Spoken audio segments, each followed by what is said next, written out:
Good evening. I hope you've had a great day today. Welcome to BVJ's Bedtime Stories. I'm Big Voice Jay, and this is a show where we get you ready for a good night's sleep with public domain short stories just for you. Links to all the stories can be found at the show notes at bedtimewithbvj.com. And if you'd like to support the show, there's a Buy Me a Coffee link on every page and post. Tonight's story, Sunshine Sketches of a Little Town, by Stephen Leacock. Chapter 8, The Foreordained Attachment of Zena Pepperleigh and Peter Pupkin. Zena Pepperleigh used to sit reading novels on the piazza of the judge's house, half hidden by the Virginia creepers. At times the book would fall upon her lap, and there was such a look of unstilled yearning in her violet eyes that it did not entirely disappear even when she picked up the apple that lay beside her and took another bite of it. With hands clasped, she would sit there, dreaming all the beautiful daydreams of girlhood. When you saw that faraway look in her eyes, it meant that she was dreaming that a plumed and armored knight was rescuing her from the embattled keep of a castle beside the Danube. At other times, she was being borne away by an Algerian corsair over the blue waters of the Mediterranean, and was reaching out her arms towards France to say farewell to it. Sometimes, when you noticed a sweet look of resignation that seemed to rest upon her features, it meant that Lord Ronald de Chevereux was kneeling at her feet, and that she was telling him to rise, that her humbler birth must ever be a bar to their happiness, and Lord Ronald was getting into an awful state about it, as English peers do at the least suggestion of anything of the sort. Or, if it wasn't that, then her lover had just returned to her side, tall and soldierly and sunburned, after fighting for 10 years in the Sudan for her sake, and had come back to ask her for her answer and to tell her that for 10 years her face had been with him even in the watches of the night. He was asking her for a sign, any kind of sign. 10 years in the Sudan entitles them to a sign, and Zena was plucking a white rose, just one, from her hair, when she would hear her father's step on the piazza and make a grab for the Pioneers of Tecumseh Township and start reading it like mad.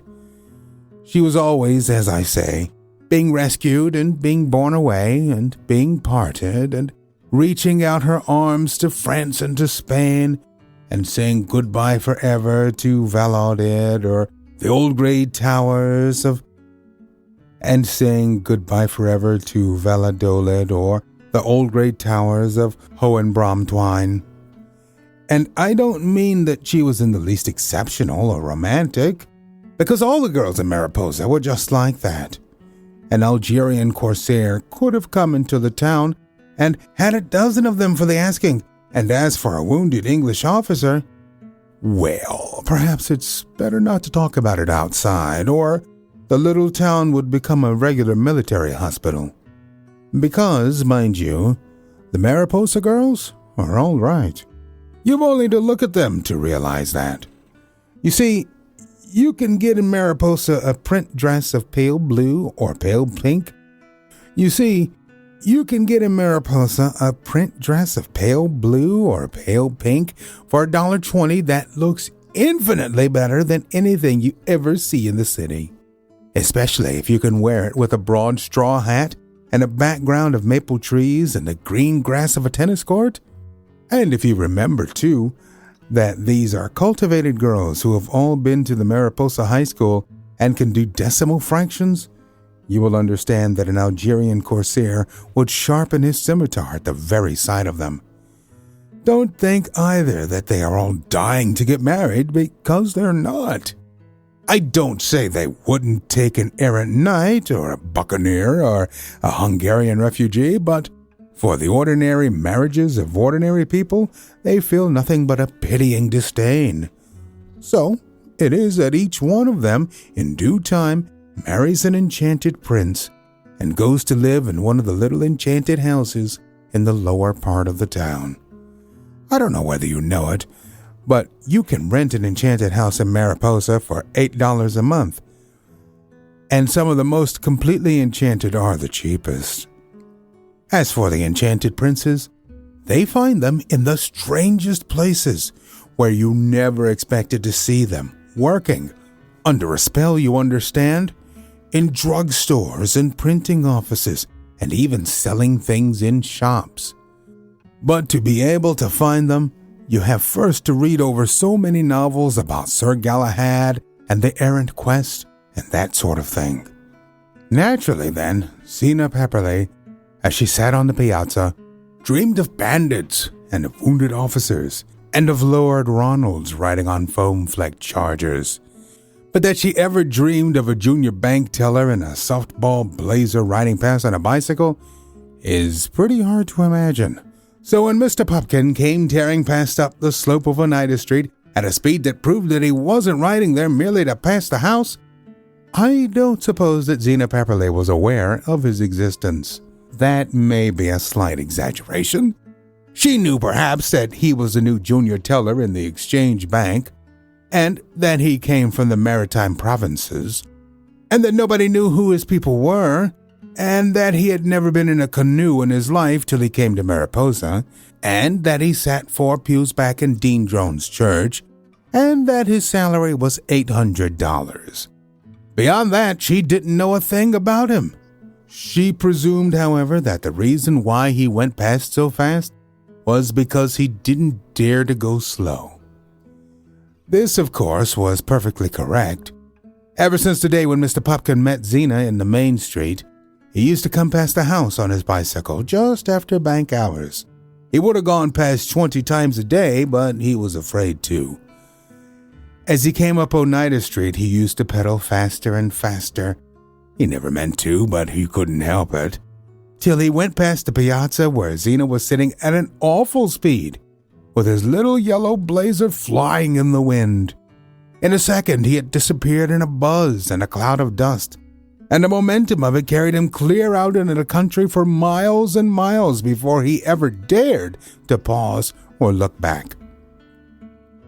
Then Mr. Pupkin would ride in a huge circuit about the country, trying to think he was looking at the crops, and sooner or later his bicycle would be turned towards the town again, and headed for Oneida Street, and would get going quicker and quicker and quicker till the pedals whirled round with a buzz and he came past the judge's house again like a bullet out of a gun. He rode 15 miles to pass the house twice, and even then it took all the nerve that he had. The people on Oneida Street thought that Mr. Pupkin was crazy, but Zena Pepperleigh knew that he was not. Already, you see, there was a sort of dim parallel between the passing of the bicycle and the last ride of Tancred the Inconsolable along the banks of the Danube. I have already mentioned, I think, how Mr. Pupkin and Zena Pepperleigh first came to know one another. Like everything else about them, it was a sheer matter of coincidence. Quite inexplicable unless you understand that these things are foreordained. That, of course, is the way with foreordained affairs, and that's where they differ from ordinary love. I won't even try to describe how Mr. Pupkin felt when he first spoke with Zena and sat beside her as they copied out the endless chain letter asking for 10 cents. They wrote out, as I said, no less than 8 of the letters between them, and they found out that their handwritings were so alike that you could hardly tell them apart, except that Pupkin's letters were round and Zena's letters were pointed, and Pupkin wrote straight up and down, and Zena wrote on a slant. Beyond that, the writing was so alike that it was the strangest coincidence in the world.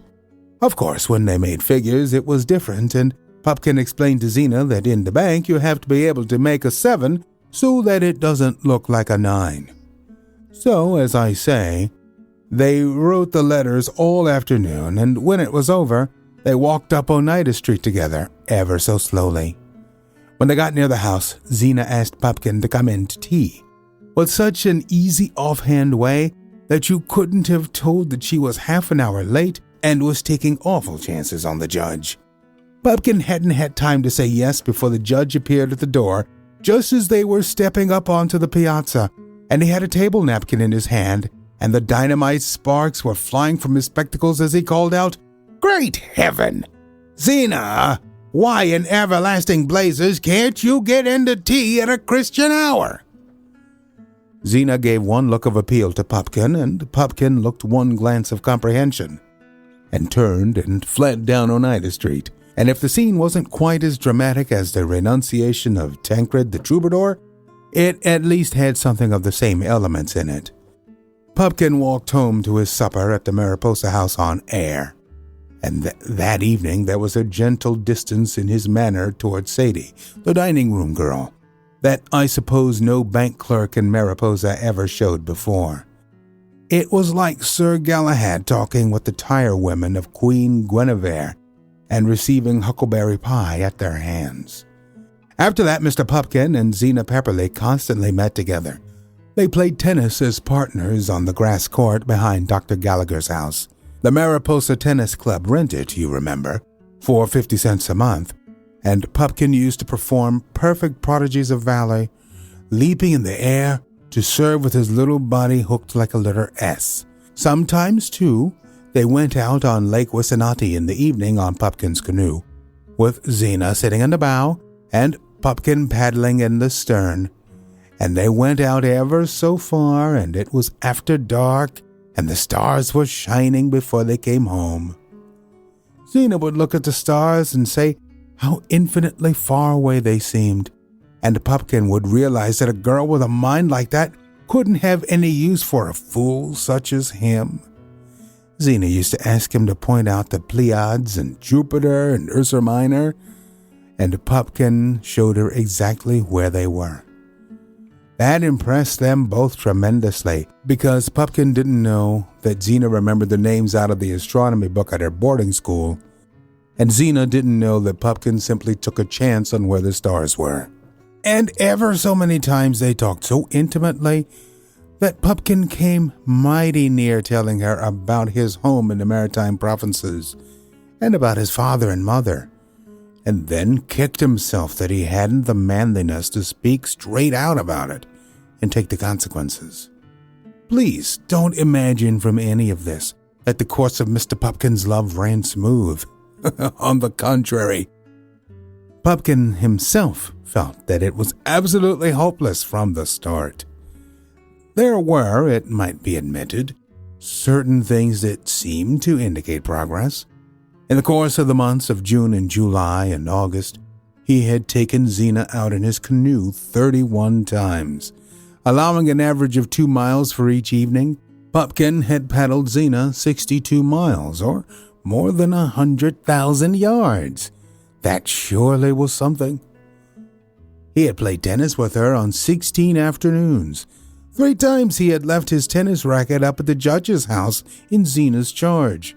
And once he had, with her full consent, left his bicycle there all night. This must count for something. No girl could trifle with a man to the extent of having his bicycle leaning against a veranda post all night and mean nothing by it. More than that, he had been to tea at the judge's house 14 times, and 7 times he had been asked by Lillian Drone to the rectory when Zena was coming, and 5 times by Nora Gallagher to tea at the doctor's house because Zena was there.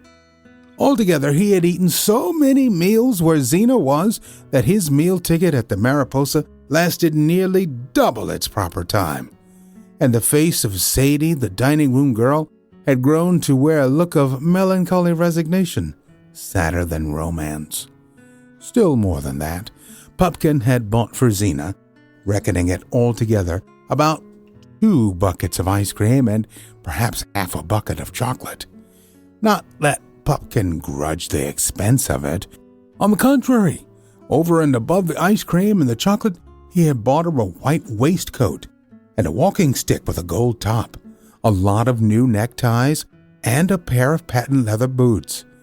That is, they were all bought on account of her, which is the same thing. Add to all of this that Pupkin and Zena had been to the Church of England church nearly every Sunday evening for 2 months, and one evening they had even gone to the Presbyterian church for fun, which, If you know Mariposa, you will realize to be a wild sort of escapade that ought to speak volumes. Yet, in spite of this, Pupkin felt that the thing was hopeless, which only illustrates the dreadful ups and downs, the wild alternations of hope and despair that characterize an exceptional affair of this sort. Yes, it was hopeless. Every time that Pupkin watched Zena praying in church, he knew that she was too good for him. Every time that he came to call for her and found her reading Browning and Omar Khayyam, he knew that she was too clever for him. And every time that he saw her at all, he realized that she was too beautiful for him. You see, Pupkin knew that he wasn't a hero. When Zena would clap her hands and talk rapturously about crusaders and soldiers and firemen and heroes generally, Pupkin knew just where he came in. Not in it, that was all. If a war could have broken out in Mariposa or the judge's house been invaded by the Germans, he might have had a chance, but as it was, hopeless. Then there was Zena's father. Heaven knows Pupkin tried hard to please the judge. He agreed with every theory that Judge Pepperleigh advanced, and that took a pretty pliable intellect in itself. They denounced female suffrage one day and they favored it the next.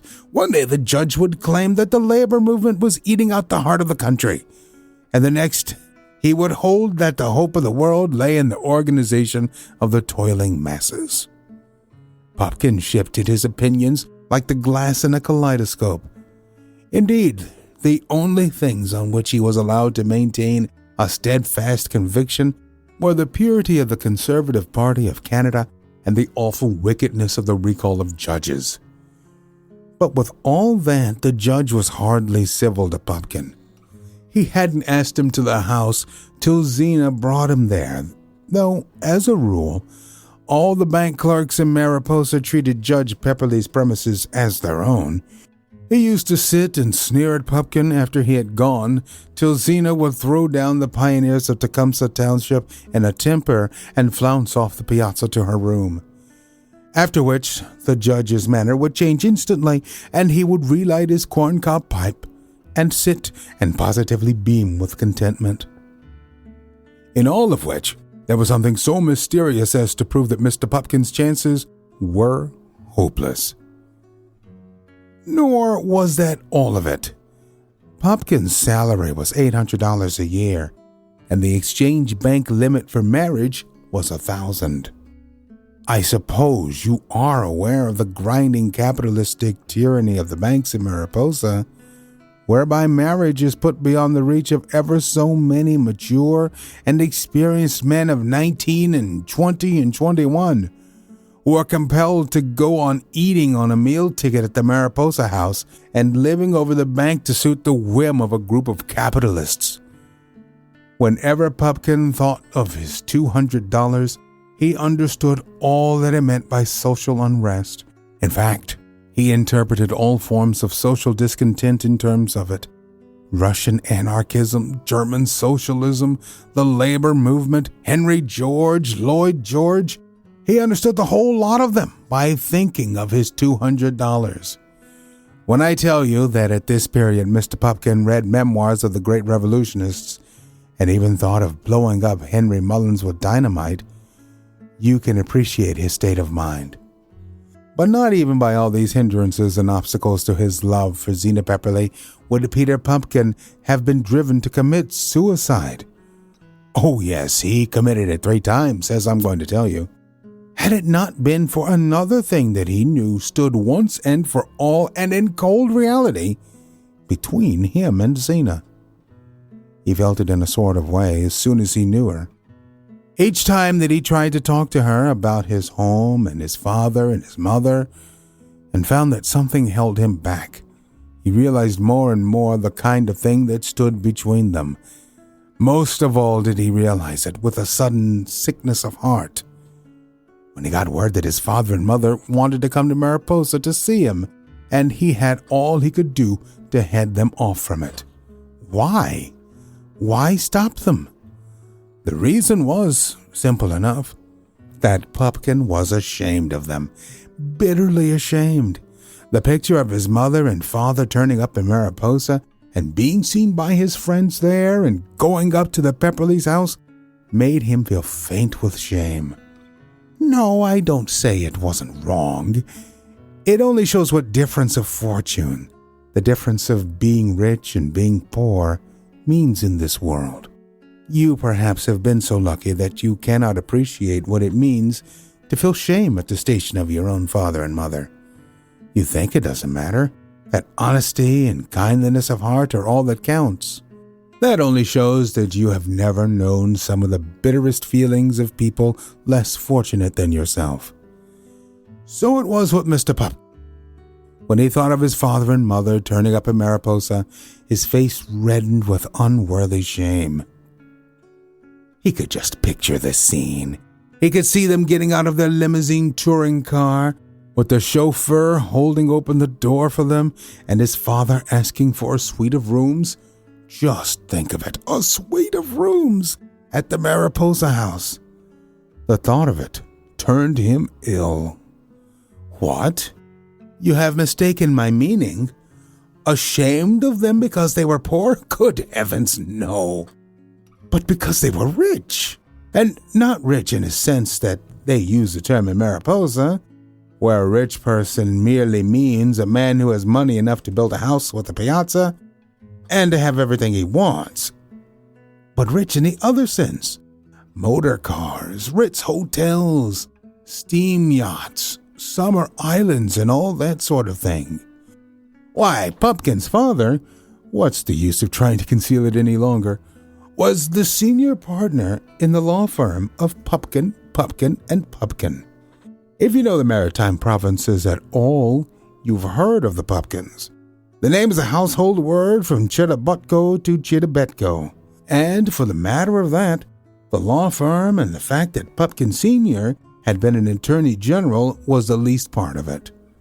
Attorney general? Why, there's no money in that. It's no better than the Senate. No. Pupkin Sr., like so many lawyers, was practically a promoter, and he blew companies like bubbles. And when he wasn't in the Maritime provinces, he was in Boston and New York, raising money and floating loans. And when they had no money left in New York, he floated it in London. And when he had it, he floated on top of it big rafts of lumber on the Miramichi and codfish on the Grand Banks and lesser fish in the Fundy Bay. You've heard, perhaps, of the Tidal Transportation Company and Fundy Fisheries Corporation and the Pesperbiac Pulp and Paper Unlimited? Well, all of these were Pupkin Sr. under other names. So just imagine him in Mariposa. Wouldn't he be utterly foolish there? Just imagine him meeting Jim Elliot and treating him like a druggist merely because he ran a drugstore. Or speaking to Jefferson Thorpe as if he were a barber simply because he shaved for money.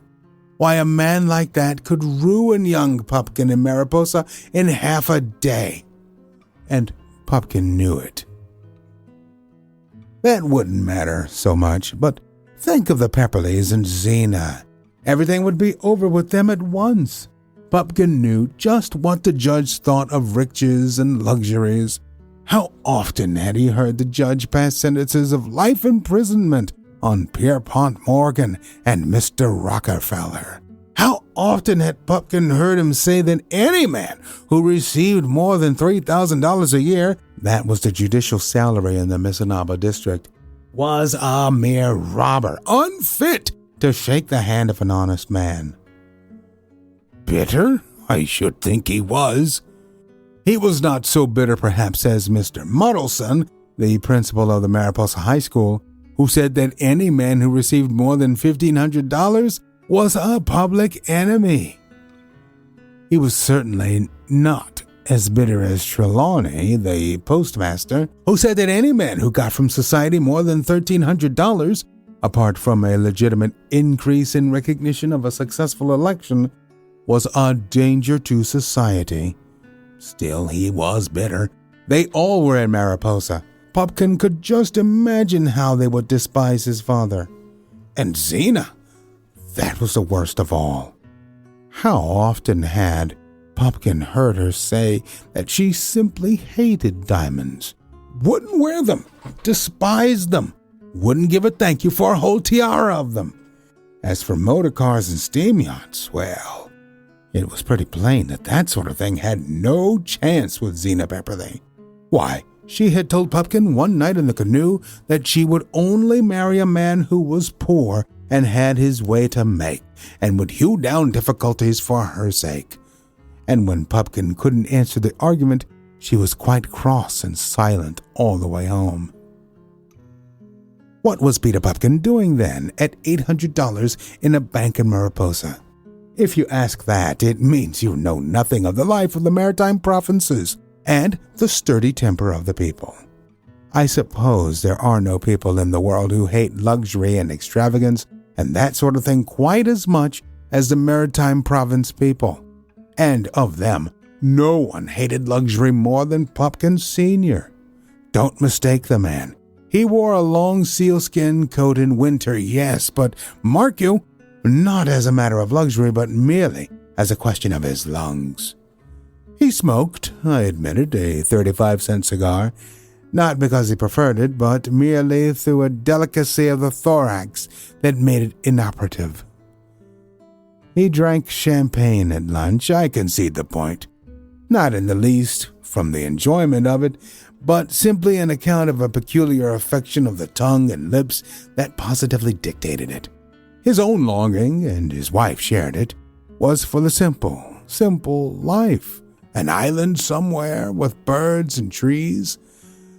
They had bought 3 or 4 islands, one in the St. Lawrence, and 2 in the Gulf, and one off the coast of Maine, looking for this sort of thing. Pupkin Sr. often said that he wanted to have some place that would remind him of the little old farm up the Aroostook where he was brought up. He often bought little old farms just to try them, but they always turned out to be so near a city that he cut them into real estate lots without even having had time to look at them. But, and this is where the emphasis lay, in the matter of luxury for his only son Peter, Pupkin Sr. was a Maritime Province man right to the core, with all the hardihood of the United Empire loyalists ingrained in him. No luxury for that boy, no sir. From his childhood, Pupkin Sr. had undertaken, at the least sign of luxury, to tan it out of him, after the fashion still in vogue in the provinces. Then he sent him to an old-fashioned school to get it thumped out of him. And after that, he put him for a year on a Nova Scotia schooner to get it knocked out of him. If, after all that, young Pupkin, even when he came to Mariposa, wore cameo pins and daffodil blazers, and broke out into ribbed silk saffron ties on payday, it only shows that the old Adam still needs further tanning, even in the Maritime Provinces. Young Pupkin, of course, was to have gone into law. That was his father's cherished dream, and would have made the firm Pupkin, Pupkin, Pupkin, and Pupkin, as it ought to have been. But young Peter was kept out of the law by the fool system of examinations devised since his father's time. Hence, there was nothing for it but to sling him into a bank. Sling him was, I think, So his father decided that if Pupkin was to be slung, he should be slung good and far, clean into Canada. You know the way they use that word in the Maritime Provinces. And to sling Pupkin, he called in the services of an old friend, a man after his own heart, just as violent as himself, who used to be at the law school in the city with Pupkin Sr. 30 years ago. So this friend, who happened to live in Mariposa and also was a violent man, said at once, "Edward, by Jehoshaphat, send the boy up here." So that is how Pupkin came to Mariposa. And if, when he got there, his father's friend gave no sign and treated the boy with roughness and incivility, that may have been, for all I know, a continuation of the tinning process of the maritime people. Did I mention that the Pepperley family generations ago had taken up land near the Aroostook and that it was from there the judge's father came to Tecumseh Township?